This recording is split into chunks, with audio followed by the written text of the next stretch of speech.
A 71-year-old woman was freezing on a hospital bench at 3 a.m., 28 degrees, January. Her breath came out white. She had a thin blanket from a donation bin, shoes with holes at the toes, and nothing else. 4 floors above her, her 6-year-old granddaughter lay in the pediatric ICU connected to a ventilator. The hospital wouldn't let the grandmother inside. No ID, no insurance, no permanent address. To them, she was an unauthorized visitor. Then a doctor stepped outside at 3 a.m., saw her on that bench, and nearly called security. But he looked down at what she was holding in her arms, and everything changed. It was a notebook. That was what she was holding. Not a bag of belongings, not a bottle, not the scattered possessions of someone living on the street with nowhere to go. It was a small composition notebook, the kind you buy at a dollar store for 99 cents, with a black and white marbled cover and a cracked spine from being opened too many times. Dr. Marcus Calloway almost walked past her.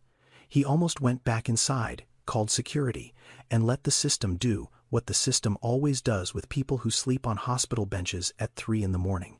But something made him stop. Maybe it was the way she was sitting. Not slumped, not sprawled. She was sitting upright, back straight, the notebook clutched against her chest like it was the most valuable thing she owned. Because it was. "Ma'am, are you okay? Do you need medical attention?" Beverly Williams looked up at him with eyes that were exhausted but sharp, clear. The eyes of someone who was fully aware of exactly where she was and exactly why she was there. "I am fine. Is my granddaughter okay? Room 412, Destiny Williams." Marcus paused. He knew room 412.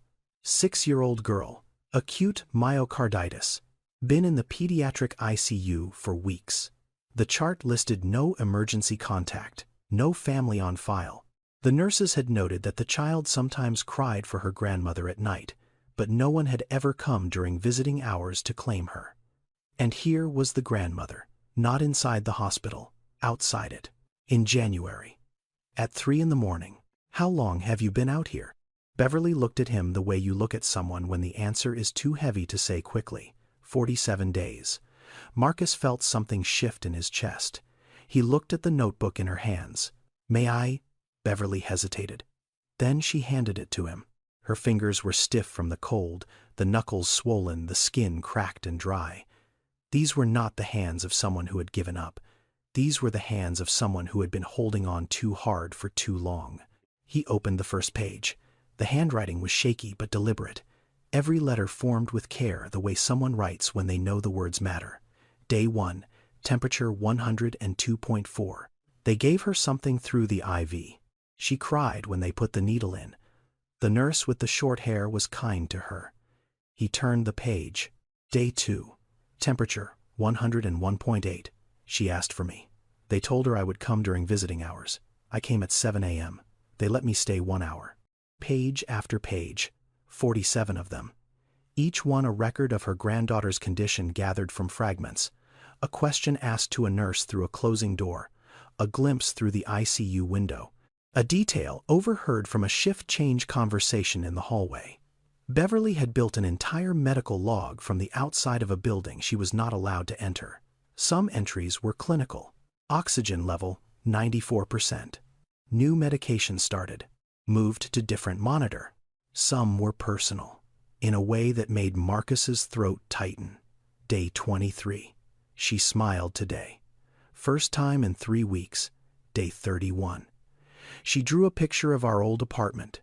She put me in the window. Day 40. She asked if I forgot about her. I need to find a way to get inside.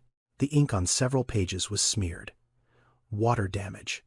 Marcus looked at the bench, looked at the open sky above it, and understood. It had rained 6 times in the last 47 days. Beverly had sat through every storm. Here is what most people do not know about hospitals in America.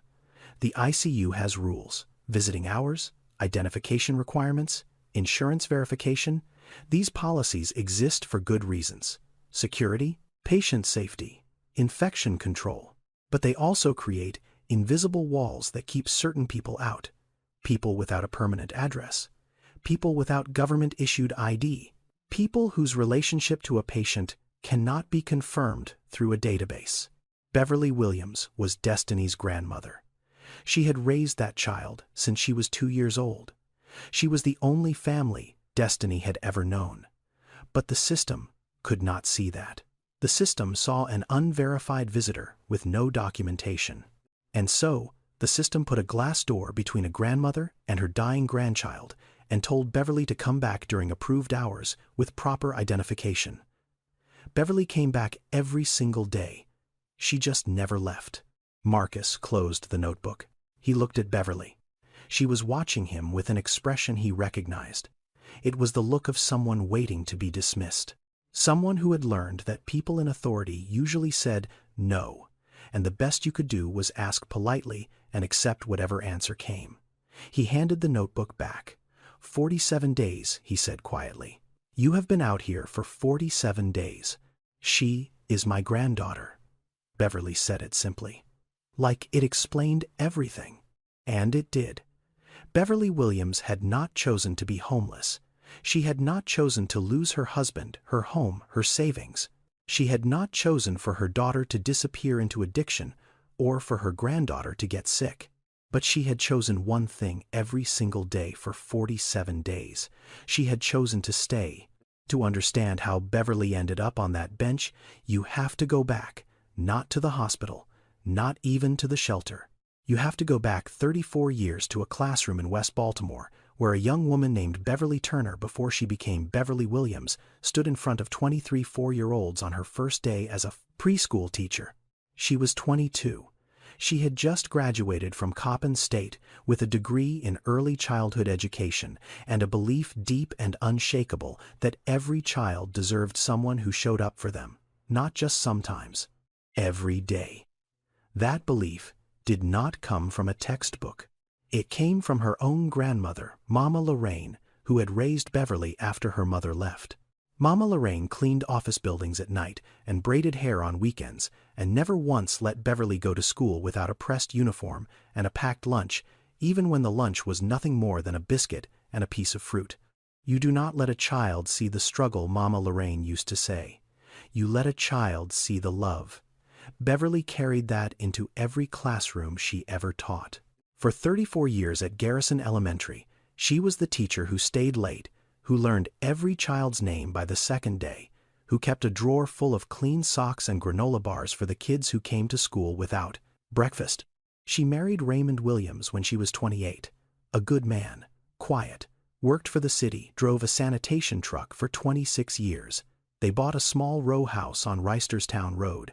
Nothing fancy. 2 bedrooms, a narrow backyard, a kitchen where Beverly cooked Sunday dinner for whoever needed a plate. They had one daughter, Shanice, and Shanice broke their hearts. It started in high school. Painkillers after a sports injury. Then something stronger. Then something that swallowed her whole. Beverly and Raymond tried everything. Rehab 3 times. Family counseling. Tough love. Soft love. Prayer. Nothing held.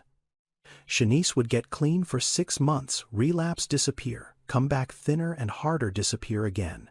When Destiny was born, Shanice was 23 and already too far gone to hold a baby steady. Beverly was in the delivery room. She cut the cord. She took Destiny home from the hospital 2 days later and never brought her back. Shanice signed informal custody papers. Not legal guardianship. Just a handwritten agreement notarized at a check-cashing store that said Beverly would care for Destiny until Shanice got better. Shanice never got better. Then Raymond got sick. Lung cancer. Stage 3 by the time they caught it. 8 months of chemotherapy. 3 surgeries. Raymond died on a Tuesday morning in October, holding Beverly's hand, whispering that he was sorry for leaving her with so much to carry. The hospital bills came to $187,000. Even with Medicare, even with the supplemental insurance, the out-of-pocket costs consumed everything. The savings account, the emergency fund, the small life insurance policy that was supposed to be Beverly's safety net. Beverly's teacher pension from the state of Maryland was $1,400 a month. Rent on the row house was $1,100. That left $300 for food, utilities, medicine, bus fare, Destiny's school supplies, and the minimum payments on medical debt that grew faster than she could touch it. She held on for 3 years. Cut everything she could. Stopped buying meat. Stopped turning on the heat until it dropped below 40 degrees. Wore the same 3 outfits in rotation. But $1,400 cannot cover the cost of staying alive in America when the system has already decided how much your survival is worth. The eviction notice came 6 months before Destiny got sick. Beverly packed their belongings into 13 garbage bags and a rolling suitcase with a broken wheel. She and Destiny moved into her car, a 2008 Honda Civic, with 231,000 miles on it. They lived in that car for 2 months, parking in church lots, using the bathroom at the public library, washing up in gas station sinks. When the car broke down and she could not afford to fix it, they went to a shelter. The shelter gave them a bed for 90 days. Then, the 90 days ran out, and the waiting list for permanent housing was 14 months long, and Beverly was running out of places to go. But through all of it, every single day she made sure of one thing. Destiny's hair was braided. Her clothes were clean. Her homework was done.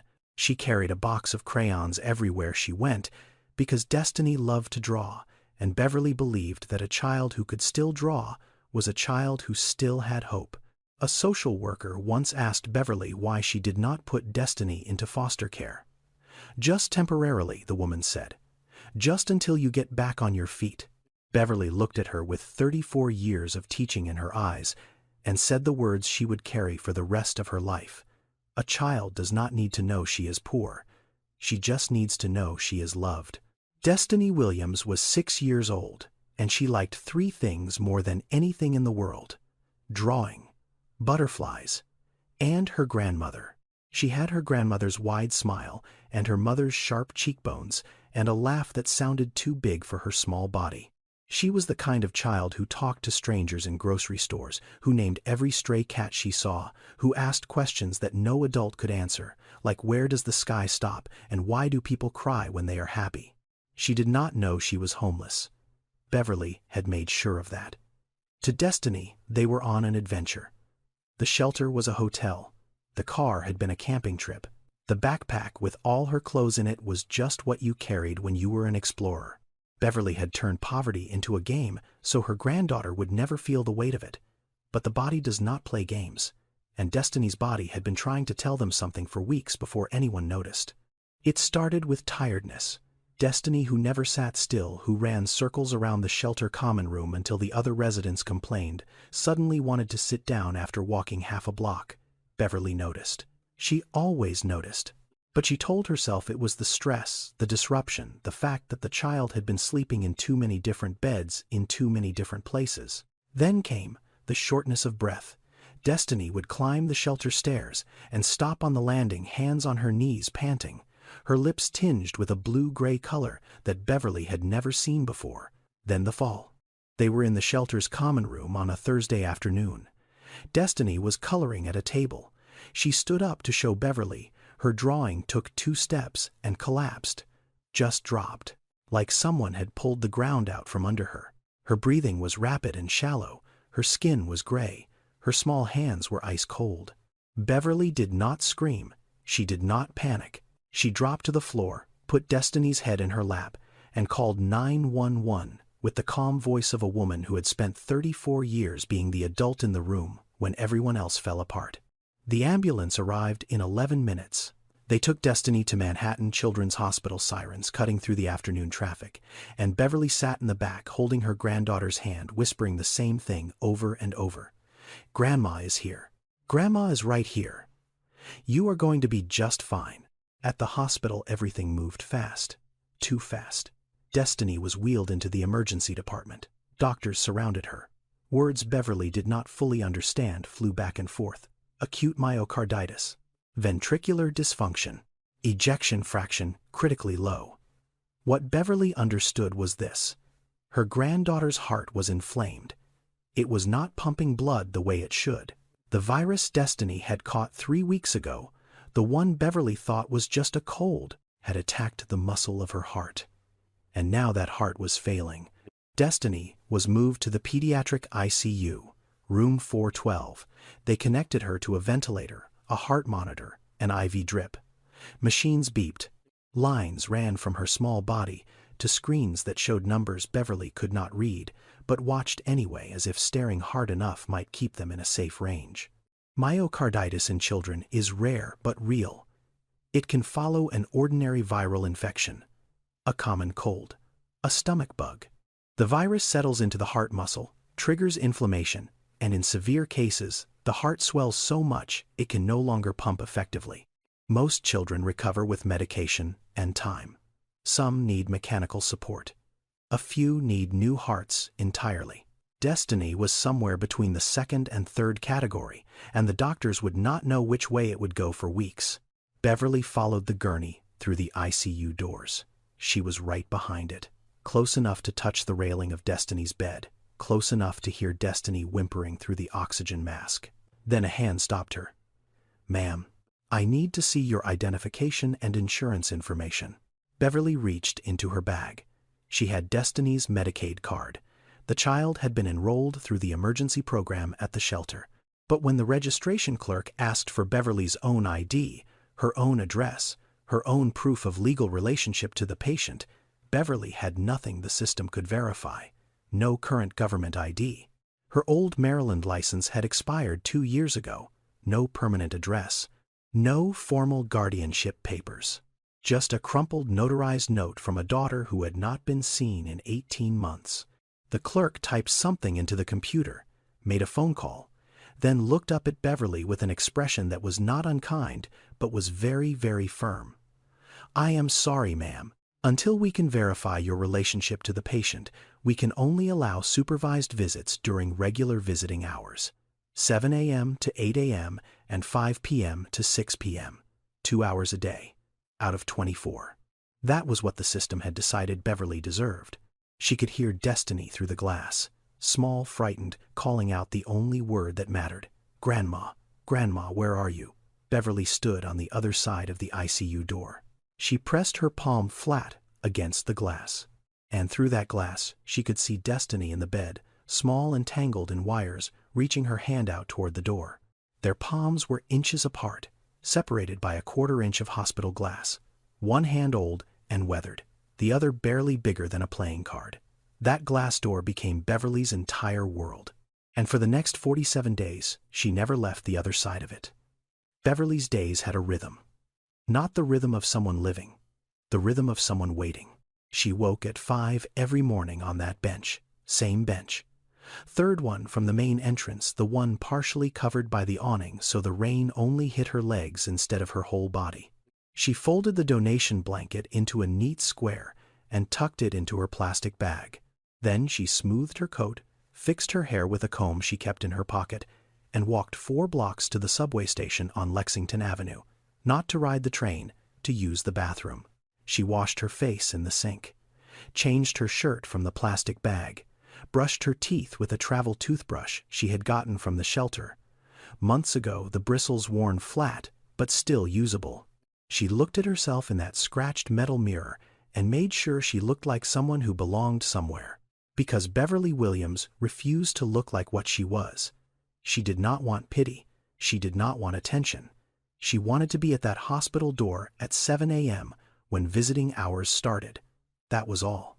7 a.m. The glass doors opened. Beverly walked in, signed the visitor log with steady hands, took the elevator to the 4th floor, and sat with Destiny for exactly 60 minutes. She combed Destiny's hair. She told her stories. She held up drawings that Destiny had made the day before, and taped new paper to the bed tray so Destiny could draw more. She checked the monitors, memorized the numbers, asked the nurse what medications had changed. At 8 a.m., a nurse would come in and say visiting hours are over. Beverly would kiss Destiny's forehead, tell her she would be back at 5 and walk out through the glass doors. Then she went back to the bench. For 9 hours, Beverly sat outside that hospital. She sat while ambulances screamed past her. She sat while taxicabs pulled up and parents rushed in, carrying stuffed animals and balloons and gift bags from toy stores. She sat while couples walked in holding hands, wearing clean clothes, smelling like coffee shops, carrying the confidence of people whose biggest problem today was that their child had a broken arm or a bad fever. Things that would heal. Things that had timelines.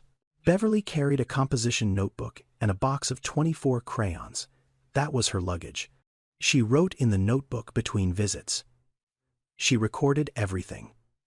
What the nurse said about Destiny's oxygen levels. What time the doctors did rounds. Whether Destiny ate breakfast. Whether she slept through the night. She gathered this information in fragments through brief conversations with nurses who were sometimes kind and sometimes too busy, and sometimes annoyed that this woman kept asking questions she technically had no authorization to receive answers to. And when she was not writing, she knitted. She had found a ball of yellow yarn in a donation bin at the church 3 blocks away and a pair of knitting needles at a thrift store for 75 cents. She was making Destiny a scarf. Yellow because Destiny said yellow was the color of happy. Beverly's hands moved the needles in the cold, her fingers stiff, and cracked the yarn, looping slowly into rows that grew an inch a day. In the United States, more than 2.5 million children experience homelessness every year. And in a growing number of those cases, the person holding the family together is not a parent, it is a grandparent. Nearly 2.7 million grandparents across the country are raising their grandchildren, many of them without legal custody, without financial support, without any formal recognition from the systems that are supposed to protect families. They fall into a gap that no one designed on purpose, but no one has fixed either. Too old for certain aid programs. Too informal to qualify for legal rights, too invisible to be counted in the ways that matter. Beverly was one of 2.7 million, and like most of them, she did not have a voice loud enough for anyone to hear. The security guard noticed her on day 3. His name was Terrence, 29 years old. Big shoulders, quiet voice, the kind of man who wore authority like an uncomfortable suit. He walked over on his first shift and told Beverly she could not loiter on hospital property. Beverly looked up at him. "I am waiting for visiting hours." "Visiting hours are not for 9 more hours, ma'am. You cannot sit here all day. I will be quiet. I will not bother anyone." Terrence hesitated. Then he walked away. The next day he told her the same thing, and the day after that. By the end of the first week he had stopped telling her to leave and started ignoring her, which Beverly understood was its own kind of permission. By the second week, something shifted. Terrence would walk past the bench on his rounds and glance at her. He noticed she was always in the same spot, never asked for money, never talked to anyone, never left except to use the bathroom and come back. She sat straight, kept her area clean, folded her blanket every morning. She was not behaving like someone who had nowhere to go. She was behaving like someone who had chosen exactly where to be. On day 15, Terrence walked past the bench at 6:30 a.m., 30 minutes before visiting hours. He did not look at Beverly. He set a paper cup of coffee on the far edge of the bench and kept walking. Beverly picked it up. It was hot, black, no sugar. She wrapped both hands around it and held it against her chest. Neither of them said a word. He brought coffee every morning after that. And every morning neither of them said a word about it. Some kindness does not need a conversation. It just needs a cup and the willingness to see someone who the rest of the world has decided not to look at. Now, to understand what happened next, you need to understand the man who found Beverly at 3 a.m. Because Dr. Marcus Calloway did not stop at that bench by accident. He stopped because something in that image broke through the wall he had been building around himself for years. Marcus Calloway was 38 years old. Pediatric ICU attending at Manhattan Children's Hospital, board certified, published, respected by his colleagues. The kind of doctor whose name appeared on the top of patient satisfaction surveys and at the bottom of research papers. On paper, he was everything a doctor should be. In reality, he was falling apart. He had not slept more than 4 hours a night in 3 months. His marriage was held together by logistics, not love. His wife, a corporate attorney, had stopped asking him when he was coming home because the answer was always later. They communicated through text messages about grocery lists and who was picking up their daughter from daycare. They slept in the same bed, but might as well have been in different buildings. Marcus did not become a doctor because he wanted to. He became a doctor because he promised. He grew up on the south side of Chicago, in a neighborhood where the sirens were so constant they became background noise like crickets in the country. His mother had been an addict, crack cocaine. She left when Marcus was 4. Just gone one morning, the door opened, the apartment cold, a box of cereal spilled on the kitchen floor. Marcus remembered the cereal more than he remembered her face. His grandmother raised him, Ruth Calloway. Everyone in the neighborhood called her Miss Ruth. She worked 2 jobs. Daytime, she cleaned rooms at a Holiday Inn off the expressway. Nights, she did laundry at a nursing home. Her hands were always dry, always cracked, always smelling of bleach and fabric softener. She wore the same 3 church dresses in rotation and kept her Bible on the kitchen table like other people keep a salt shaker. Miss Ruth had a rule. One rule: you do your homework before you do anything else. She did not care about basketball, did not care about video games, did not care about what the other boys on the block were doing. You come home, you sit at this table, and you do your work. That is how you get out. That is how you become something.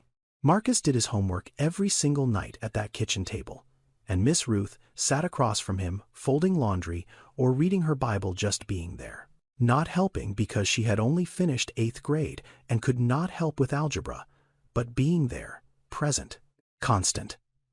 The way grandmothers are when they have decided that a child will not fall through the cracks on their watch. Make something of yourself, she told him once, pressing his church shirt the night before a scholarship interview. Make something so you can help people who look like us. People nobody else is going to help. Marcus got the scholarship, then another one, then medical school, then residency, then fellowship, then a job at one of the best pediatric hospitals in the country. He made something of himself. Miss Ruth never saw it. She died of a heart attack on a Tuesday morning in Marcus's 2nd year of college. Collapsed in the laundry room of the nursing home where she worked nights. They found her on the floor between 2 washing machines, still holding a folded sheet. Marcus had carried that image for 16 years. The grandmother who gave him everything, dying alone on a concrete floor in a building full of people who did not know her name. And now, at 3 a.m. on a frozen January night, Marcus had stepped outside because he could not sleep, because he had lost a 4-year-old patient named Elijah 6 days ago, because he was questioning whether any of this mattered, whether saving some children just to lose others was a career or a punishment. He stepped outside to breathe, and he saw a 71-year-old woman on a bench, same age as Miss Ruth when she died, same dark skin, same posture, sitting upright, even in exhaustion, back straight, chin level, the posture of a woman who had been taught that dignity was something you wore, not something you earned. His feet would not move.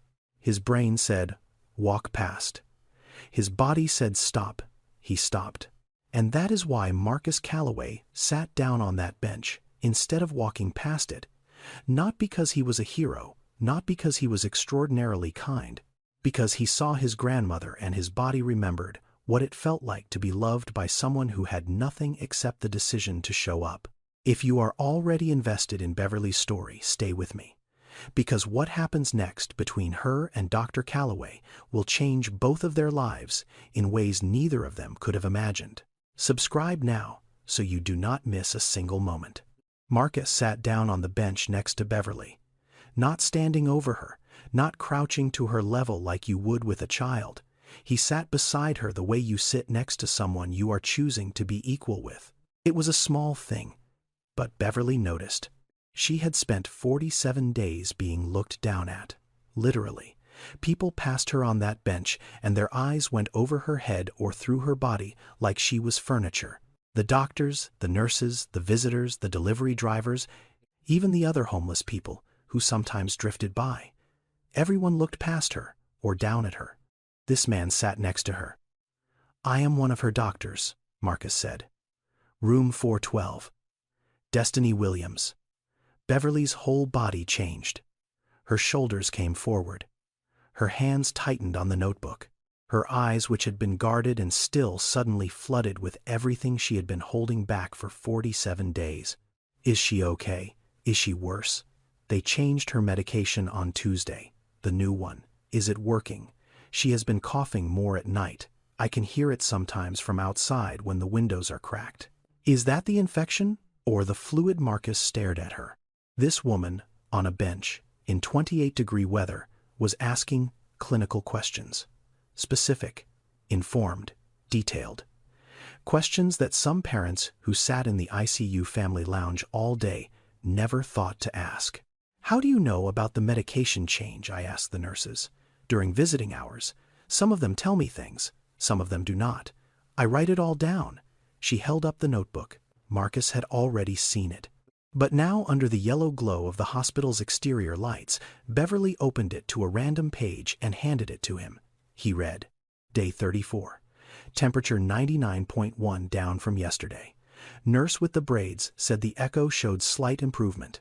Destiny ate half a cup of applesauce and 2 bites of toast. She asked about her mother. I told her Mama is getting better.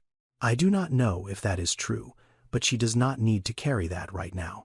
She drew a picture of a butterfly with orange wings. I taped it to the window so she could see it from her bed. Marcus turned the page. Day 38. Oxygen dropped to 92 during the night. They increased the flow. She was scared. The nurse told me this morning that Destiny cried for an hour at 2 a.m. and would not let anyone touch her. She only wanted her grandmother. They could not reach me because I am not in the system. I was outside, 20 feet away. I could not get to her. Marcus closed the notebook. He did not close it because he was done reading. He closed it because his hands were shaking and he did not want Beverly to see. He had read thousands of medical charts. He had written hundreds of progress notes. Clinical, efficient, precise, patient-tolerating feeds, vitals stable, plan to wean ventilator support. But he had never read anything like this notebook. Because this was not a medical chart. This was a grandmother's love translated into data. Every temperature reading was an act of vigilance. Every medication note was a refusal to be left out. Every small detail, the applesauce, the butterfly drawing, the crying at 2 a.m., was proof that someone on the other side of a glass door was paying closer attention than anyone inside it. You have been out here for 47 days, Marcus said. His voice was quiet in a way that had nothing to do with volume. She is all I have, Beverly said. And I am all she has. Marcus looked at the hospital. 4 stories up behind a window he could not see from this angle, a 6-year-old girl was sleeping alone in a room full of machines, and her grandmother was sitting right here. My grandmother raised me too, Marcus said. Beverly looked at him, really looked at him. For the first time in 47 days, someone was not talking to her like a problem. Someone was talking to her like a person. What was her name? Ruth. Miss Ruth. She sounds like a good woman. She was the best woman I ever knew. They sat in silence for a moment. The kind of silence that is not empty but full, the kind that happens when 2 people recognize something in each other that does not need to be explained. Then Marcus stood up. Come with me, he said. Beverly looked at him, confused, cautious. She had learned that when people in authority say follow me, it usually means you are about to be told no in a different room. Where room? 412. It is 3:30 in the morning. Visiting hours do not start until 7, I know, Marcus said. Come with me anyway. What Dr. Calloway did next broke every rule in that hospital, and it started a chain of events that no one, not the administrators, not the lawyers, not even Beverly herself, could have predicted. Marcus swiped his badge at the ICU entrance. The lock clicked. The heavy door swung open, and Beverly Williams walked into the pediatric intensive care unit for the first time in 47 days outside of visiting hours. The unit was quiet, that particular 3 a.m. quiet that only hospitals have, where the fluorescent lights hum and the monitors beep in slow rhythms and the hallway feels like it is holding its breath. 2 nurses sat at the central station. One looked up, saw Dr. Calloway, saw the old woman beside him, and opened her mouth to say something. Marcus shook his head. Just slightly. The nurse closed her mouth. They walked to room 412. Marcus opened the door slowly. The room was dim, lit only by the glow of monitors and a small nightlight shaped like a moon that one of the nurses had brought from home because Destiny was afraid of the dark. Destiny was asleep. Small and still under a white hospital blanket, her braids fanned out on the pillow, her chest rising and falling in time with the ventilator's rhythm. Wires ran from her chest to machines. An IV line snaked from her left hand. She looked fragile in the way that only sick children look fragile, as if the weight of the sheets might be too much. Beverly stopped in the doorway. She did not rush in. She stood there, one hand gripping the doorframe, and just looked at her granddaughter. Not through glass, not from a bench 4 stories below. She looked at Destiny the way you look at something you thought you might never see again up close. Then she walked to the bed. She sat in the chair beside it. And she reached out and took Destiny's hand. It was the first time she had touched her granddaughter in 47 days without a sheet of glass between them. Beverly's hand, rough and cold and cracked from weeks of sleeping outside, wrapped around Destiny's small, warm, IV-bruised fingers. Beverly did not cry. She did not make a sound. She just held that hand and closed her eyes and began to hum, low, barely audible, a melody that Marcus did not recognize, but that Destiny's body seemed to know. Because something changed on the monitors. Marcus saw it happen. The heart rate, which had been fluctuating between 95 and 115 for days, began to settle. It dropped to 88, then 84, then held steady at 82, the most stable reading the child had shown in 47 days. There is research on this, real published peer-reviewed research. Studies have shown that the presence of a familiar caregiver, particularly one with a strong emotional bond to the patient, can stabilize heart rate, lower cortisol levels, reduce agitation, and improve recovery outcomes in critically ill children. The body recognizes safety before the mind does. And Destiny's body recognized her grandmother's hand, her grandmother's voice, her grandmother's specific and irreplaceable presence. The machines knew what the system did not. This woman belonged here. Marcus stood in the doorway and watched. He did not interrupt. He did not check the monitors up close. He did not do anything medical at all. He just let a grandmother hold her granddaughter's hand in a dark room at 3:30 in the morning. He stood there for 15 minutes. Then he heard footsteps behind him. Nurse Patricia Goodwin, 55 years old, 31 years in pediatric nursing. She had seen everything. Every kind of parent, every kind of loss, every kind of miracle. She ran the night shift with precision and rules and an iron commitment to protocol that had earned her the respect of every doctor in the unit and the fear of every new resident. She looked past Marcus into room 412. She saw Beverly. She saw the hand-holding. She saw the monitors. She did not need Marcus to explain. She could read the numbers. She could see the heart rate. She could see that this child, who had been restless and unstable for weeks, was sleeping peacefully for the first time since admission. Patricia looked at Marcus. Marcus looked at Patricia. Neither of them spoke. Patricia turned around and walked back to the nursing station. She did not raise her voice. She did not call security. She sat down, opened the patient chart, and noted the time. But the next morning, she filed a report. Because Patricia Goodwin followed the rules. That was who she was. And the rules said that an unverified visitor in the ICU at 3:30 a.m., regardless of the outcome, was an incident that required documentation. She did it without anger. She did it without malice. She did it because she believed that systems only work when people follow them. And she was not wrong about that. But she was not entirely right either. Because sometimes the system is the problem, and sometimes the people who break the rules are the only ones who see it. The call came at 7:15 a.m. Marcus had not slept. He was still in his scrubs from the night before, sitting in the break room with a cold cup of coffee, Kana living playing the image of Beverly holding Destiny's hand in that dark room, the heart monitor settling, the humming, the quiet. His phone buzzed. Conference room B. Now, he knew what it was about. He had known since Patricia walked away from that doorway without a word. He had known, and he had done it anyway. The conference room was small and windowless. 3 people were already seated when Marcus walked in. Richard Davenport, the hospital administrator, 58 years old, gray suit, reading glasses, perched on his nose, the kind of man who had spent his career making sure institutions ran smoothly and lawsuits did not happen. Karen Mitchell, head of legal, younger, sharper, a yellow legal pad already covered in notes. And Dr. Adais Okonkwo, chief of pediatrics, 62 years old, silver-haired, sitting at the far end of the table with her hands folded and her expression unreadable. Dr. Calloway Davenport began. At approximately 3:30 this morning, you used your employee badge to grant access to the pediatric ICU to an individual who is not listed as an authorized visitor, family member, or legal guardian of any patient on this floor. Is that correct? Yes, Marcus said. Karen leaned forward. The individual in question is Beverly Williams. She has no verified legal relationship to the patient in room 412. No current government-issued identification. No permanent address.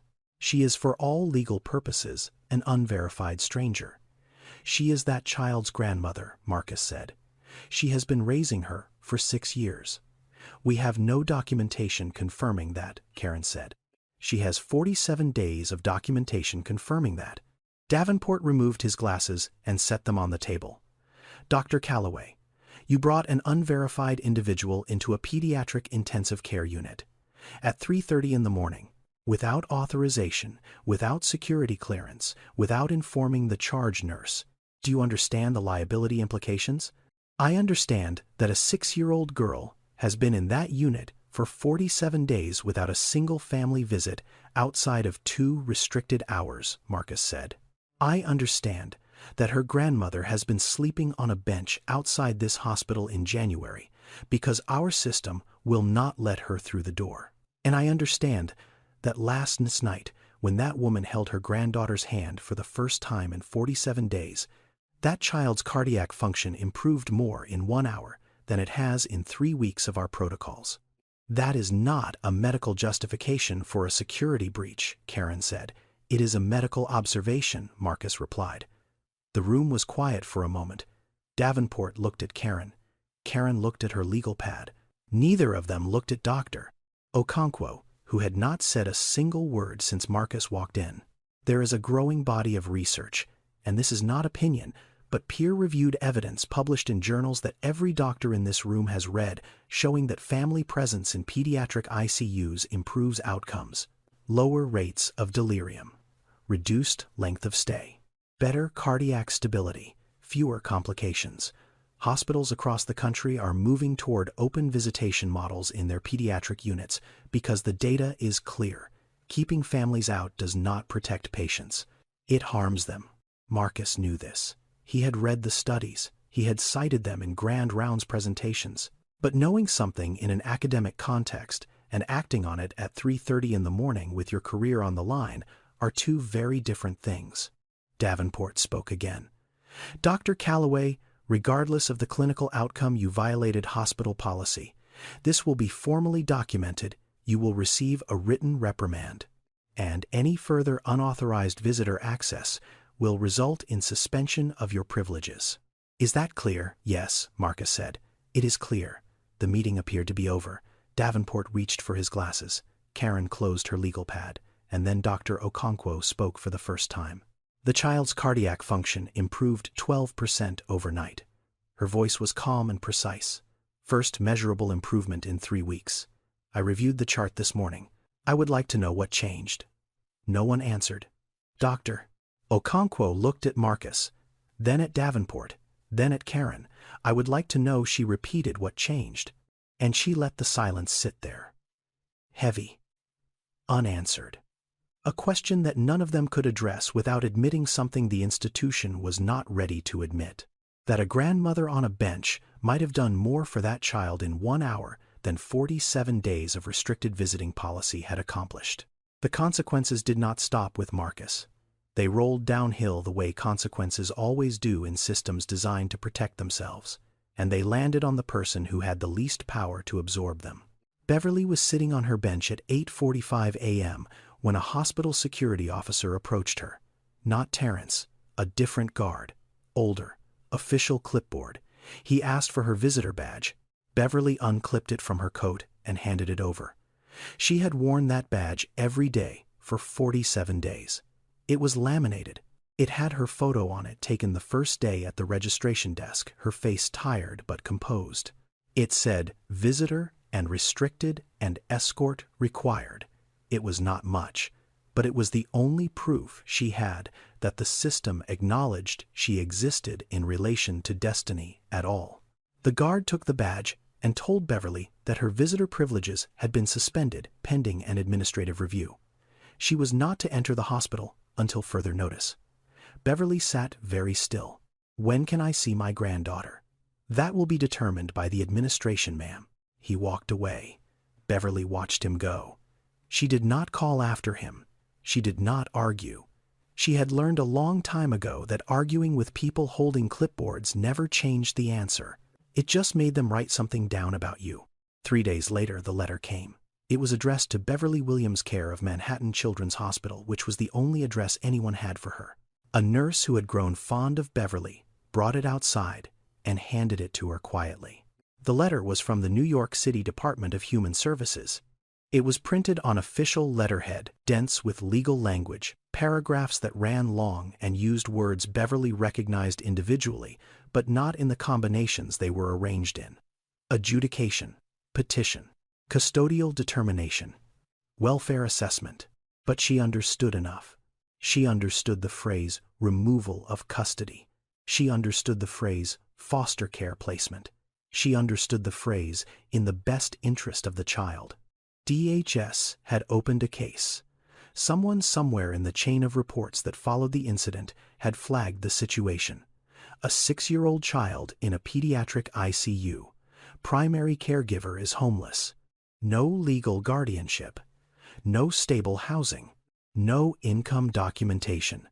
The system had done what systems do. It had identified a problem and activated a process. The process was designed to protect children. Beverly understood that. She did not blame the system for existing. She blamed it for not seeing what was right in front of it. Beverly sat on the bench. She held the letter in her left hand and the notebook in her right. The notebook with 47 pages of proof that she had not missed a single day. That she knew her granddaughter's temperature, her medications, her moods, her fears, her favorite color, the name of the nurse who sang to her at night. 47 pages that said, "I was here, I was, paying attention, I never left." The letter said none of that mattered without the right paperwork. Beverly folded the letter carefully. She put it in the inside pocket of her coat, the same pocket where she kept Destiny's spare hair ties and a small photograph of the two of them at a church picnic the summer before Destiny, on Beverly's lap, both of them laughing at something the camera did not capture. She did not cry. She had not cried in 47 days, and she was not going to start now. Crying was a luxury for people who had time to fall apart. Beverly did not have time.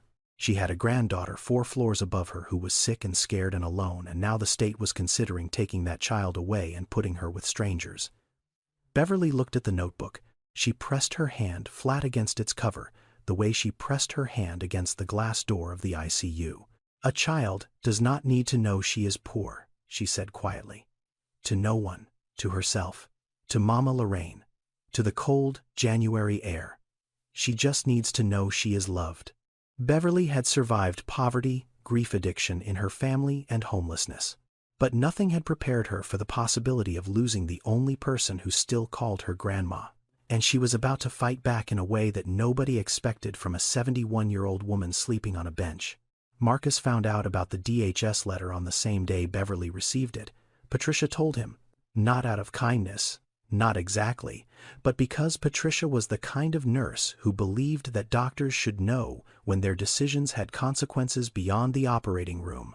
"You should know," Patricia said, standing in the doorway of the call room where Marcus was pretending to review charts. "They are looking at taking the child.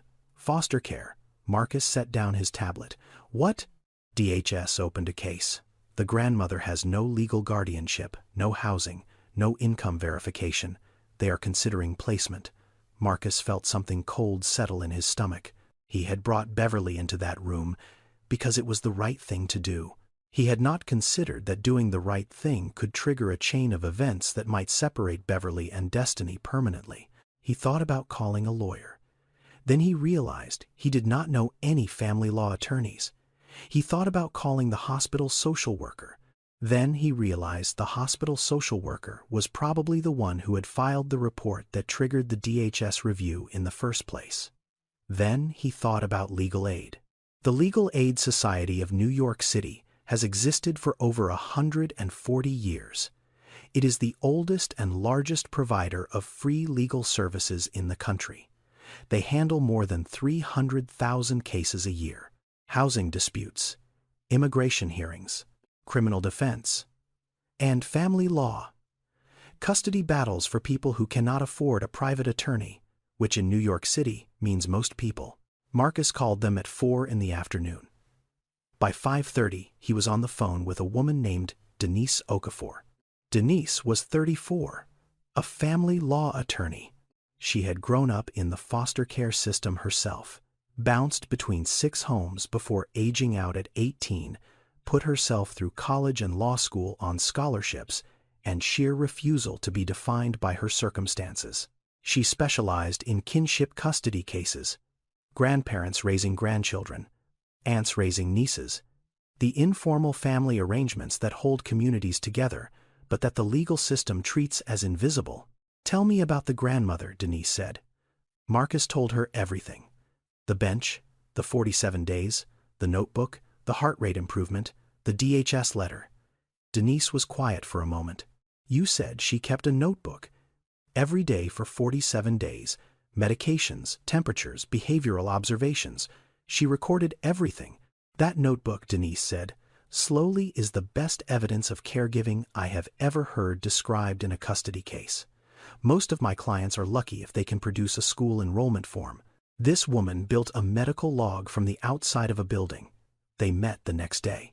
Marcus, Denise, and Beverly sitting on that same bench because Beverly had nowhere else to go, and Denise was not the kind of lawyer who needed a conference room to do her job. Denise looked through the notebook, page by page. She asked Beverly questions. Not legal questions. Human questions. Who enrolled Destiny in school, Beverly? Who took her to the doctor for checkups, Beverly? Who braided her hair and packed her lunch and walked her to the bus stop every morning, Beverly? Who sat with her when she had nightmares, Beverly? Who knew that Destiny's favorite color was yellow and her favorite food was applesauce, and she was afraid of the dark, Beverly? Here is what most people do not understand about guardianship in America. Millions of grandparents are raising their grandchildren. About 2.7 million of them, according to the Census Bureau. But the majority of these arrangements are informal. No court order. No legal paperwork. Just a grandmother who stepped in when a parent could not. And because there is no legal documentation, these grandparents exist in a gray zone. They cannot make medical decisions. They cannot enroll children in school without jumping through bureaucratic hoops. They cannot sign permission slips or access school records or authorize emergency treatment. And when the state comes looking, they have no legal standing to say this child is mine. Beverly had raised Destiny for 6 years without a single piece of official paper confirming what everyone in her life already knew. Denise began building the case. She pulled Destiny's school records from PS 47 in Baltimore, where Beverly had enrolled her. Attendance records showing Beverly signed Destiny in and out every day. Emergency contact forms listing Beverly as primary guardian. A letter from Destiny's first-grade teacher saying that Miss Williams is the most involved and dedicated caregiver I have encountered in 12 years of teaching. She pulled medical records, every well child visit, every vaccination, every sick visit, Beverly's name on every form, Beverly's signature on every consent. She gathered character references. Destiny's Sunday school teacher, the pastor at Mount Zion Baptist Church where Beverly volunteered in the food pantry. 2 neighbors from the shelter who wrote letters saying Beverly was the most devoted grandmother they had ever seen. A former colleague from Garrison Elementary who had known Beverly for 28 years and described her as the kind of woman who never stopped showing up for children. And then Shanice appeared. Not in person, by phone.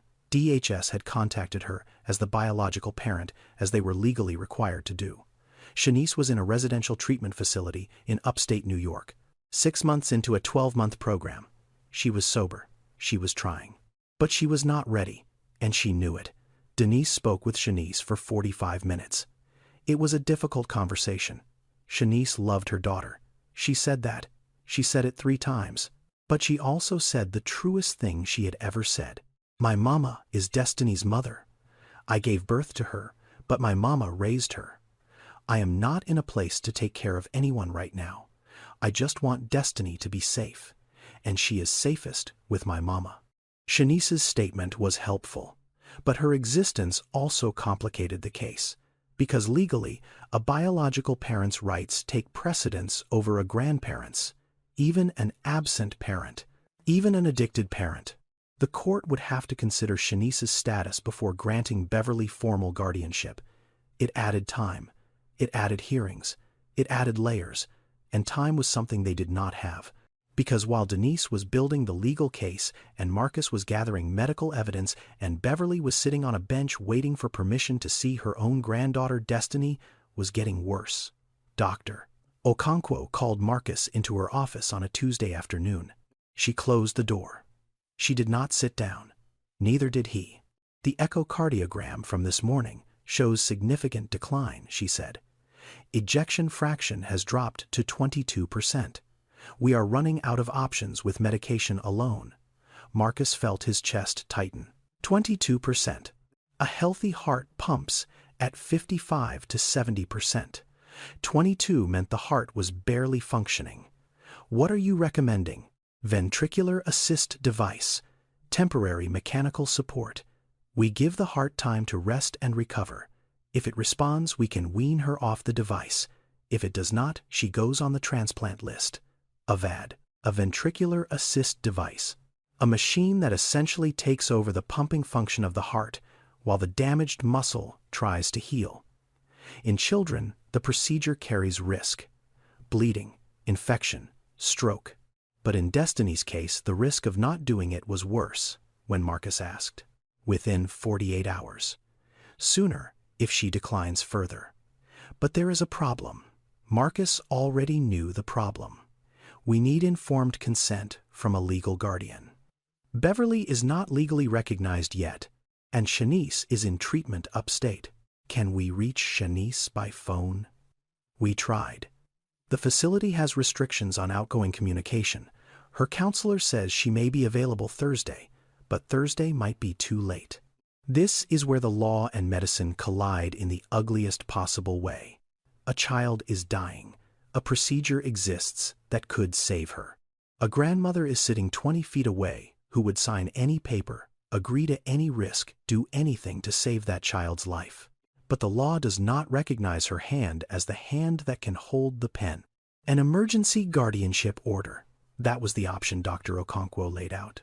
In the state of New York, when a child requires urgent medical intervention and no authorized guardian is available to consent, a court can grant temporary emergency guardianship. The process is designed to move fast, 24 to 72 hours.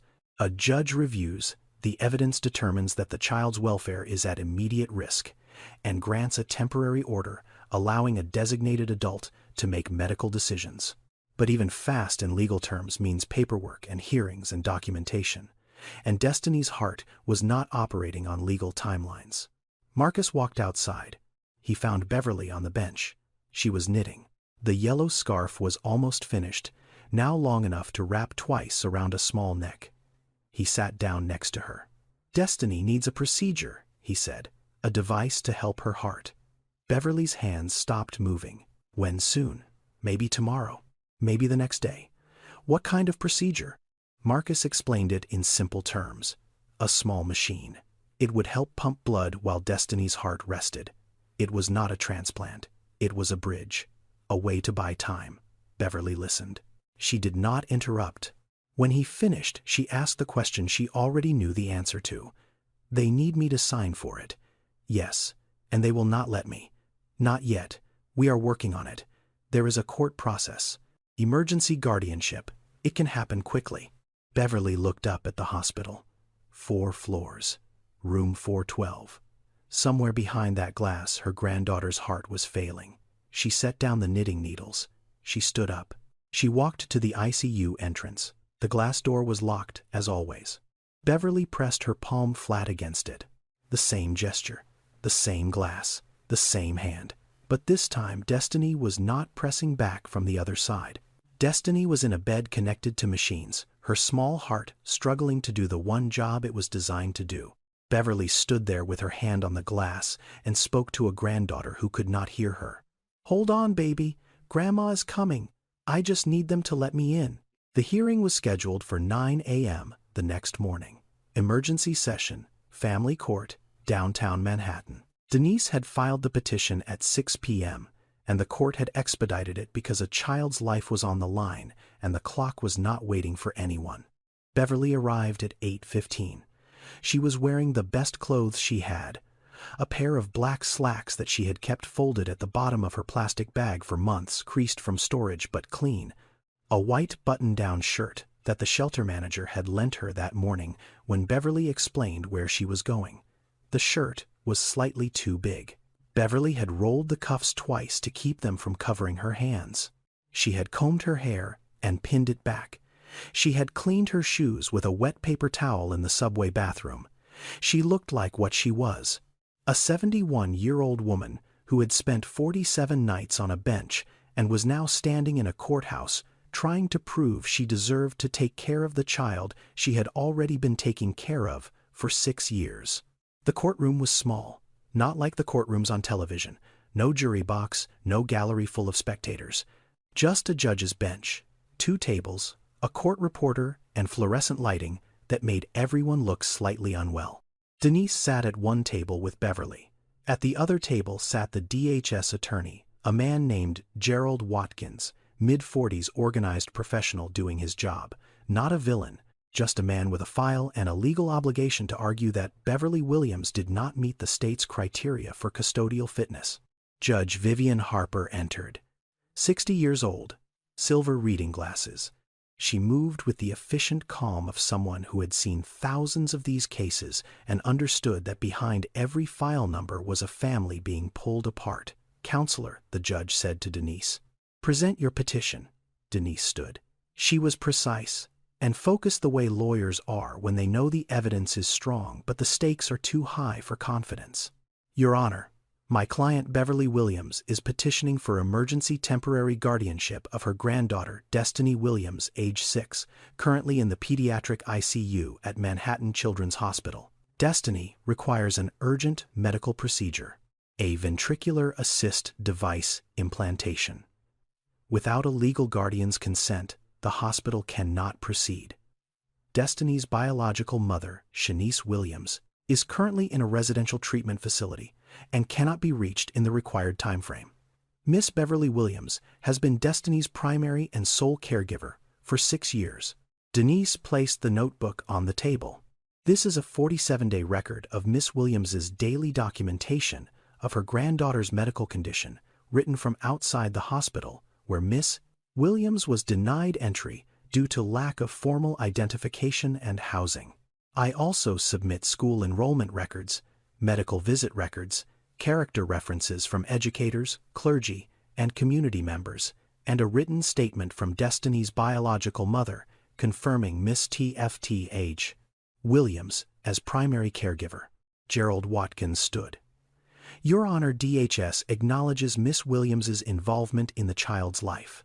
However, the petitioner is currently without stable housing, without verifiable income, and without any prior legal recognition of guardianship.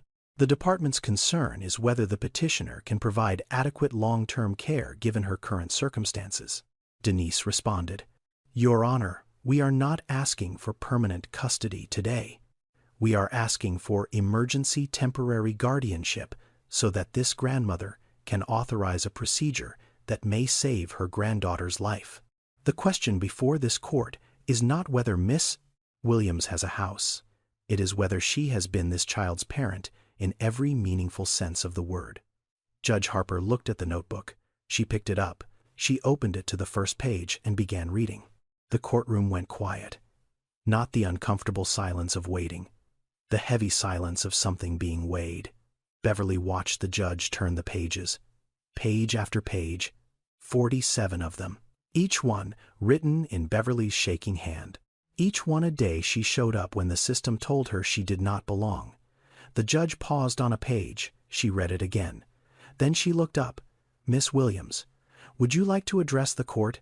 Denise leaned toward Beverly and whispered that she did not have to speak, that the evidence was strong, that sometimes it was better to let the paperwork talk. Beverly stood up anyway. She did not have a speech. She did not have notes. She had her hands folded in front of her, and her voice, which was steady, in the way that only comes from having nothing left to lose except the one thing that matters. "Your Honor, I do not have a house. I do not have a car. I do not have insurance. But I have 47 days of sitting outside that hospital because I could not leave her alone in there. I have 6 years of making sure she ate before I ate, slept before I slept, smiled before I worried about anything else. I do not know the legal words for what I am to that child, but Destiny knows. She calls me Grandma, and Grandma never leaves." She paused, not for effect, because she was trying not to let her voice break. "My granddaughter is upstairs in that hospital right now, and her heart is giving out, and the doctors need someone to say, 'Yes, go ahead, save her.' I am that someone. I have always been that someone. I am just asking you to let me be that someone on paper too."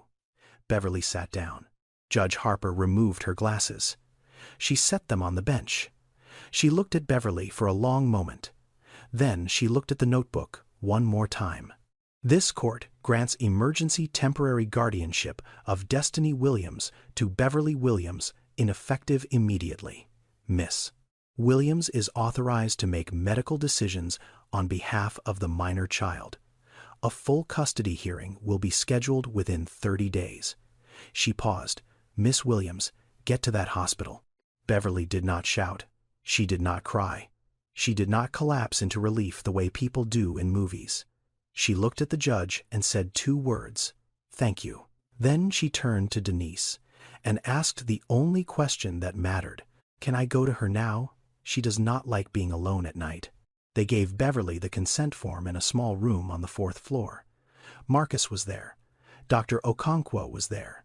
A surgical nurse stood by with a clipboard ready to move the moment the signature was on the page. Beverly sat at the table. The form was 2 pages long, printed in small type, full of words like ventricular anticoagulation thromboembolism, words that described what could go wrong, words that belonged to a world Beverly had never been trained to navigate. But at the bottom of the 2nd page, there was a line, and next to that line it said guardian signature. Beverly picked up the pen. Her hand was trembling, not from fear, from the weight of what that signature meant. For 47 days she had been no one. Unverified, unauthorized, a woman on a bench. And now with one stroke of a pen she was Destiny's legal protector, the person the system finally recognized as the person Destiny had always known her to be. She signed. The letters were uneven. The B leaned too far to the right. The W trailed off at the end. It was not a clean signature. Beverly pressed her lips to the paper, just for a moment. Then she looked up at Marcus. "You take care of her," she said. "And then you bring her back to me." A ventricular assist device is a mechanical pump. It does not replace the heart. It helps it. Think of it as a partner that takes over the heavy lifting while the damaged muscle rests and tries to heal. In children, the device is smaller, more delicate, implanted through surgery that requires opening the chest. The success rate in pediatric patients is roughly 60 to 70%. Good odds, but not certainties. Not when the patient is 6 years old and weighs 41 pounds, and her heart has been struggling for almost 2 months. Destiny went into surgery at 4:17 p.m. They wheeled her down the hallway on a gurney that looked enormous compared to her small body. Beverly walked beside her, holding her hand until they reached the double doors of the operating suite. "This is as far as you can go," a nurse said gently. Beverly knelt down next to the gurney. She pressed her forehead against Destiny's forehead. She whispered something that only the two of them heard. Then she stood up and let them take her granddaughter through those doors. For the first time in 47 days, Beverly was inside the hospital legally. She sat in the surgical waiting room. A real room, with chairs and a television and a coffee machine and a window that looked out onto the parking lot instead of looking up at the building from a bench below. She sat in that room the way she had sat on the bench, upright, still, hands in her lap, except now she held the notebook. The surgery lasted 6 hours. Marcus came out twice to update her, the first time 2 hours in. The device is being positioned. Everything is going as planned. The second time 4 hours in. The heart is responding well to the support. We are closing up soon. At 9:30 p.m., Terrence appeared in the doorway of the waiting room. He was off duty. He was wearing street clothes. He held a paper bag with a sandwich and a cup of coffee. He set them on the chair next to Beverly. Beverly looked at him. "I am sorry I used to chase you away," Terrence said. "I did not know." Beverly picked up the coffee, held it in both hands the way she always did. "You were doing your job," she said. "I was doing mine." Terrence nodded. He stood there for a moment. Then he turned and left without another word. At 10:41 p.m., Marcus came through the door a third time. He was still in his surgical gown. His eyes were tired, but he was smiling. "She is out. The device is working. Her numbers are already improving. She is going to recovery now. You can see her in about an hour." Beverly opened the notebook to page 48. A blank page. She picked up her pen, and she wrote, "Day 48. Surgery is done. They say she is going to be okay. I am inside the hospital. I am going to hold her hand tonight. She does not have to be alone anymore." She closed the notebook. She held it against her chest. And for the first time in 47 days, Beverly Williams cried. Not the quiet tears of someone holding it together. Not the polite tears of relief. These were the deep, shaking, whole-body sobs of a woman who had carried an impossible weight across an impossible distance and had finally been allowed to set it down. Destiny woke up 12 hours later. The room was quiet. Morning light came through the window. The machines beeped their steady rhythm. The ventilator had been adjusted. She was breathing more on her own now, the device in her chest, doing the work her heart could not yet do alone. Beverly was in the chair beside the bed. She had not moved. She had not slept. She was holding Destiny's hand the same way she had held it that first night Marcus brought her in. The same steady grip. The same stillness. Destiny's eyes opened. Slowly. Blinking against the light. Confused the way children are when they wake up in hospitals surrounded by machines, uncertain of where the dream ended and the waking began. She turned her head. She saw Beverly.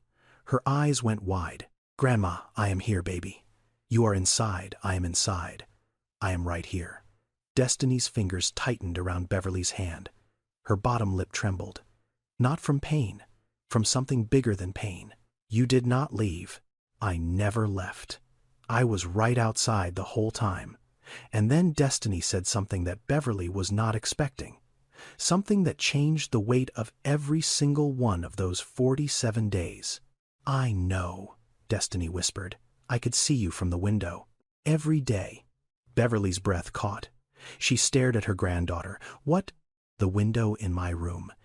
It faces the front of the hospital. I could see the bench. I could see you sitting there. Every morning when I woke up, I looked out the window and you were there. And every night, before I fell asleep, I looked and you were still there." Beverly's hand was shaking. "Destiny, why did you never tell the nurses? Why did you not ask them to let me in?" Destiny's voice was barely audible.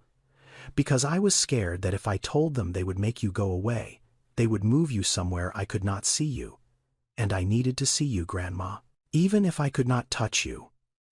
I needed to know you were there." A 6-year-old girl had been protecting her grandmother the same way her grandmother had been protecting her. From opposite sides of a window. One keeping watch from a bench below. The other keeping watch from a bed above. Both holding on to the only thing they had left, which was the knowledge that the other one was still there. Still close, still refusing to leave. Beverly pulled Destiny's hand to her lips and held it there. She did not speak.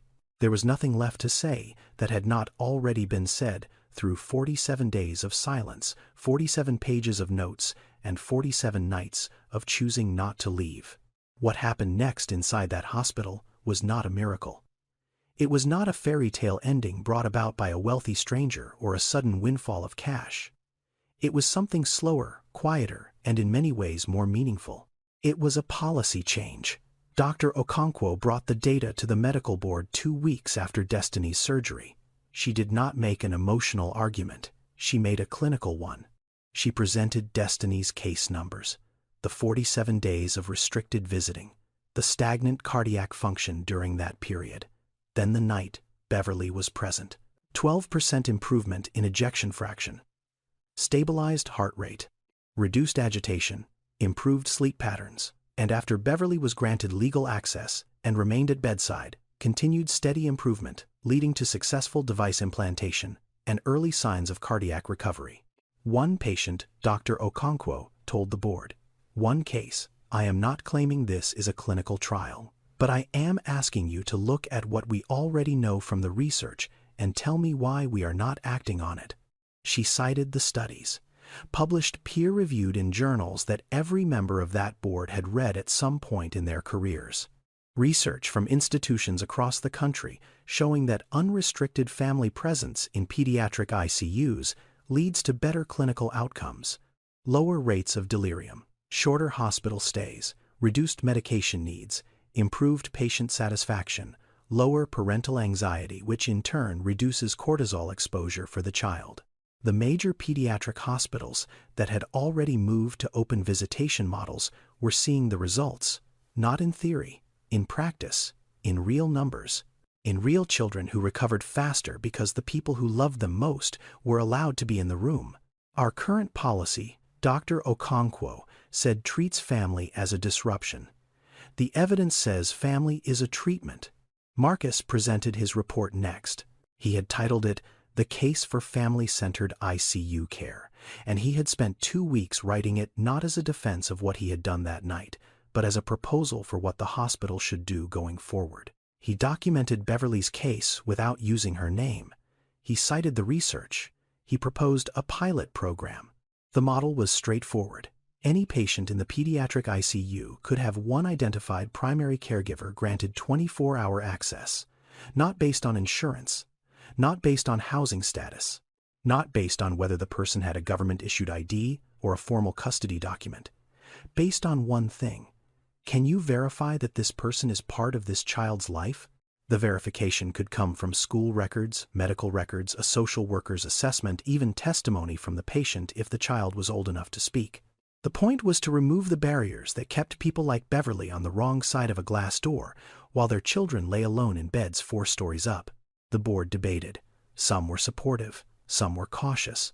Legal raised concerns about liability. Administration raised concerns about logistics. How do you manage infection control with around-the-clock visitors? What about security? What about the other patients? And then Nurse Patricia Goodwin stood up. Nobody had expected that. Patricia was the one who had filed the report. Patricia was the one who had followed the rules. Patricia was the embodiment of protocol, the living reminder that systems exist for a reason. "I filed that incident report," Patricia said, "and I would file it again, because rules matter. But I also stood in that doorway and watched a child's heart rate stabilize the moment her grandmother touched her hand. I have been a nurse for 31 years, and I have never seen a medication do what that woman's presence did in 15 minutes. She paused. I followed the rules. But the rules were not designed for people like Beverly Williams. And if we are not willing to change rules that harm the people they are supposed to protect, then we are not a hospital. We are just a building." The room was quiet. The board approved the pilot program 6 weeks later. Manhattan Children's Hospital became one of the first in the state to implement a caregiver access policy that did not require proof of insurance, proof of housing, or formal legal documentation. It required proof of relationship, proof that someone cared enough to show up. The medical community began to take notice. Not because of one viral story or one billionaire's donation, but because the data supported what Beverly Williams had demonstrated with nothing but a notebook and a bench. That love is not a luxury in medicine. It is an intervention. And the people we exclude from the healing process are often the ones the patient needs most. 4 months after the surgery, they removed the device. Destiny's heart had healed enough to pump on its own. Not perfectly. She would need checkups for years, medication, monitoring, but the muscle was working. The blood was flowing. The 6-year-old girl who had almost died in a hospital bed while her grandmother sat on a bench outside was going to live. Denise completed the permanent guardianship, filing 3 weeks after the emergency order. The full hearing took less than 40 minutes. Judge Harper reviewed the case, noted that DHS had withdrawn its petition for foster placement after Beverly secured stable housing and granted permanent legal guardianship of Destiny Williams to Beverly Williams. Beverly walked out of that courtroom, holding a piece of paper that said what Destiny had known her entire life, that this woman was her family, that this woman had the right to make decisions for her, that this woman belonged. The apartment came through a Section 8 housing voucher. Denise's office had connected Beverly with a social worker who specialized in grandfamily cases, and that social worker had navigated the waiting list, the paperwork, the inspections, the bureaucratic maze that stands between a homeless person and a front door key. It was a 1-bedroom apartment on the 2nd floor of a brick building in Jamaica, Queens. Small. The kitchen had a window that faced a parking lot. The bathroom tile was cracked in one corner. The hallway was narrow enough that Beverly could touch both walls if she stretched out her arms. It was the most beautiful place Beverly had ever seen. She moved in on a Saturday. She did not have much to move. The rolling suitcase with the broken wheel, the plastic bags, the box of crayons, the knitting needles, and the finished yellow scarf. And the notebook. Beverly made the bed first. She smoothed the sheets tight the way Mama Lorraine had taught her. Hospital corners, pillowcase tucked clean. She placed the box of crayons on the small desk by the window next to a stack of drawing paper she had bought at a dollar store with the first money she did not need for food. Then, she took the notebook to a framing shop 2 blocks away. She asked the man to frame it open to page 47. He looked at the page, looked at Beverly, and did not charge her. She hung it on the wall above the kitchen table. The handwriting was shaky. The ink was smeared in places from rain. But the words were clear. Day 47. They let me in today. I held her hand. She is going to be okay. We are going to be okay. Destiny came home from the hospital on a Wednesday. She walked through the front door slowly, still weak, still careful, her chest sore from the surgery scar that was fading but not gone. She looked around the apartment. She touched the wall. She looked at the kitchen. She looked at the bedroom. She looked at the crayons on the desk. Are we home, Grandma? We are home, baby. Beverly did not become wealthy. There was no surprise inheritance. No lottery ticket. No billionaire stepping in with a check. She lived on $1,400 a month from Social Security. Destiny was covered by Medicaid. The rent was subsidized. The groceries came from careful budgeting and the food pantry at Mount Zion Baptist, where Beverly had started volunteering again. It was not a fairy tale. It was a Tuesday, but it was theirs. 1 year after the night he found Beverly on that bench, Marcus Calloway stood in the lobby of Manhattan Children's Hospital next to a new sign. It was small, tasteful, mounted on the wall beside the information desk. The Ruth Calloway Family Bridge Program, connecting families to housing, legal aid, and social services. Because no one should have to choose between being with their child and having a place to sleep. He had named it after his grandmother, the woman who worked 2 jobs and died on a laundry room floor and never got to see what her grandson became. Marcus had spent 16 years carrying the guilt of not being there when Miss Ruth collapsed. He had spent 16 years trying to make something of himself the way she asked. And for the first time standing in that lobby, looking at her name on a wall, in a hospital where families would be helped because of what she taught him, he felt like he had actually done it. The program was simple. When a child was admitted to the pediatric ICU and the family was identified as housing insecure or lacking legal documentation of guardianship, a social worker from the Family Bridge team would intervene immediately. Not after discharge, not after the crisis, during it.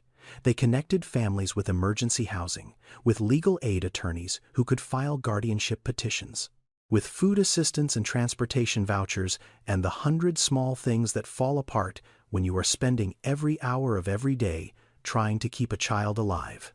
Marcus ran the program alongside his clinical duties. It was more work. It was always more work. But it was the kind of work that made the rest of it bearable. Every time he lost a patient, every time the machines won and the body did not, he could walk into that lobby and see his grandmother's name and remember why he stayed. Beverly was the program's first volunteer. She came to the hospital every Tuesday and Thursday. Not to the ICU, to the lobby. She sat in a chair near the entrance with a cup of coffee and a composition notebook, and she waited for the people the system was about to overlook. She could spot them instantly. The grandmother in the hallway, who looked like she had been sleeping in her car. The grandfather pacing outside the ICU door at 2 in the morning. The aunt who had driven 4 hours and did not know how to ask for a visitor badge. Beverly saw them because she had been them. She would walk over, sit beside them, and say the same thing Marcus had said to her on that bench a year ago. "I know how this feels. Let me help." She showed them how to talk to the nurses, how to ask for the social worker, how to keep a notebook because documenting your child's condition gives you something to hold on to when everything else is falling apart. She connected them with Denise at Legal Aid. She told them about Section 8 and Medicaid and the grand family support programs that most people had never heard of. And sometimes when a grandmother was sitting outside a hospital at night because the system would not let her through the door, Beverly would sit beside her and say the words that Mama Lorraine had passed to her that she had carried through poverty and grief, and 47 nights on a bench. A child does not need to know she is poor. She just needs to know she is loved. And love means showing up every single day. Marcus watched Beverly work from across the lobby one afternoon. He watched her hand a notebook to an elderly man who had been sleeping in the waiting room for 3 nights. He watched her explain the visiting policy in simple terms. He watched her put her hand on the man's shoulder and say something that made him nod and sit up straighter. He thought about Miss Ruth, about the folded sheet they found in her hands, about the kitchen table where he did his homework every night, about the promise he made and the long, winding, painful road it took to keep it. Help people who look like us. People nobody else is going to help. He looked at Beverly across the lobby. She was laughing now, showing the old man something in her notebook. And Marcus felt something he had not felt in a very long time. He felt like his grandmother was proud. 3 years later. A classroom in Queens. 3rd grade. PS 112. Destiny Williams sat at her desk. She was 9 years old now. Taller. Stronger. The scar on her chest was hidden under her school uniform, but she sometimes touched it absent-mindedly, the way you touch something that reminds you of where you have been. She had her grandmother's wide smile and her mother's sharp cheekbones and a laugh that still sounded too big for her body, though her body was catching up. The teacher had given an assignment. Write about your hero. Most of the kids wrote about athletes or pop stars or characters from movies. One boy wrote about his father, who was a firefighter. One girl wrote about her older sister who had taught her to ride a bike. Destiny wrote about a notebook. My grandma did not have a house, but she had a notebook. She wrote about me every day for 47 days because she said if she could not hold my hand, she could at least hold my story. She sat outside the hospital every single day and every single night, even when it was cold, even when it rained, even when they told her to leave. She did not leave. She never left. She said that is what love does. It pays attention. My grandma is not famous. She is not on TV. She does not have a lot of money, but she is my hero because when everybody said she could not be with me, she found a way to be with me anyway. She wrote it down so I would know. And I know. I always knew because I could see her from the window. The teacher read it after class. She read it twice. Then she put it in an envelope and sent it home with a note that said, "This is the most beautiful thing a student has ever written in my classroom." Beverly read it at the kitchen table that night while Destiny was doing homework in the bedroom. She read it once. Then she held the paper against her chest, the way she used to hold the notebook against her chest on that bench. The same gesture. The same quiet weight of being seen by the one person whose eyes mattered most. Somewhere in a small apartment in Queens, a 74-year-old woman is making dinner for a 9-year-old girl. The notebook sits on the wall in a frame. Page 47 is open. The handwriting is shaky. The ink is smeared. But the words are there, the same words that carried them both through the longest 47 days of their lives. "They let me in today. I held her hand. She is going to be okay. We are going to be okay." Beverly Williams was never invisible. She was just standing somewhere the system was not designed to look. Now, before we go, I want to step outside the story for a moment and talk to you directly. This story is fictional. Beverly and Destiny and Marcus are characters I created.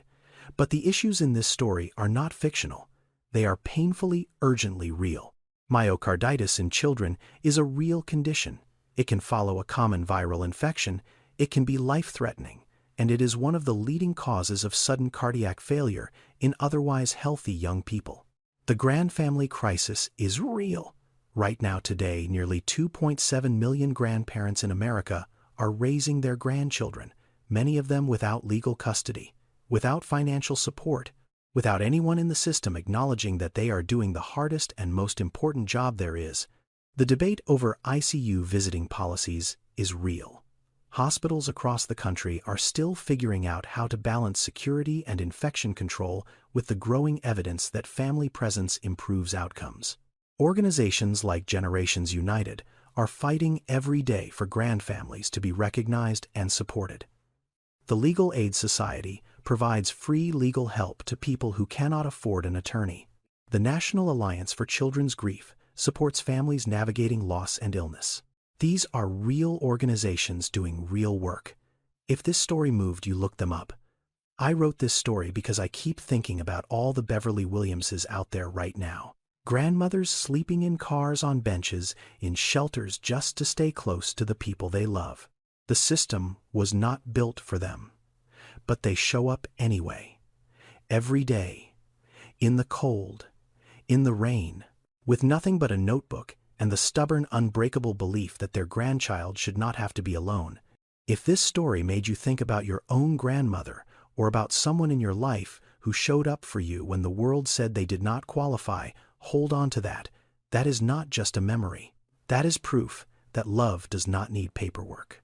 Thank you for staying with this story all the way to the end. If it touched you, please subscribe to this channel and turn on notifications so you never miss another one. And do me a favor, leave a comment.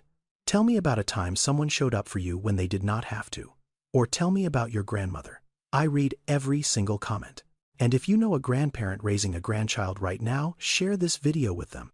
They need to know they are not alone. Until next time, take care of each other, especially the ones the system forgets. Because sometimes the most powerful thing you can do for someone is just to stay.